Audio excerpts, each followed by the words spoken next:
ए ए ए, थांब जरा. 2026 ला जग संपणार आहे र. पण ती कशी संपणार आहे मी तुला आज सांगणार आहे.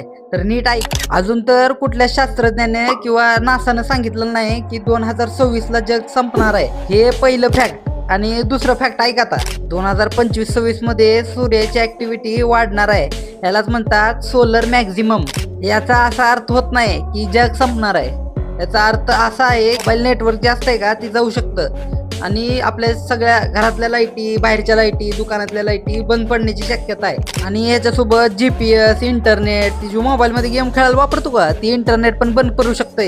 हे ह्याच्या आधी झालंय. तुला आठवत नसेल तर अजून एकदा सांगतो. 1859 मध्ये कॅरिंग्टन इव्हेंट नावाचा एक सोलर स्ट्रोम आला होता. तेव्हा लाईट नव्हती, काय नव्हती, तरी पण सगळ्या तारा जळाल्या होत्या, पेटल्या होत्या. आज जर असा स्ट्रोम आला तर जग अंधारात जाईल. रात्री आपल्याला काही दिसणार नाही, पण जग संपणार नाही. आता तुला तिसरं फॅक्ट सांगतो. ही सगळ्यात महत्वाचं आहे. नीट ऐक. ही माया कॅलेंडर, ही सगळ्या भविष्यवाण्या, ही बाबा लोक सांगणारे, सगळं आपल्या मनात भीती पसरवायचा प्रयत्न चालू आहे. माया कॅलेंडर संपलं म्हणजे तारीख संपली र, जग नाही संपलं. आता ही लास्टची आणि एक महत्वाची गोष्ट ऐक.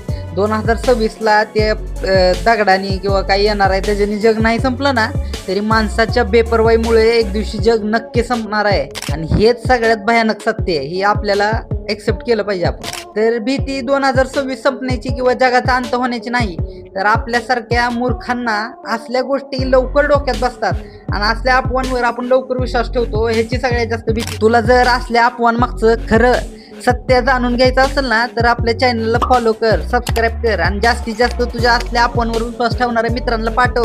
लवकरात लवकर आपल्या चॅनलला सबस्क्राईबर वाढवायचे आहेत. मित्रांना पाठव आणि सबस्क्राईब कर. आणि पुढचा व्हिडिओ असलंच काहीतरी सत्य उघड करेल.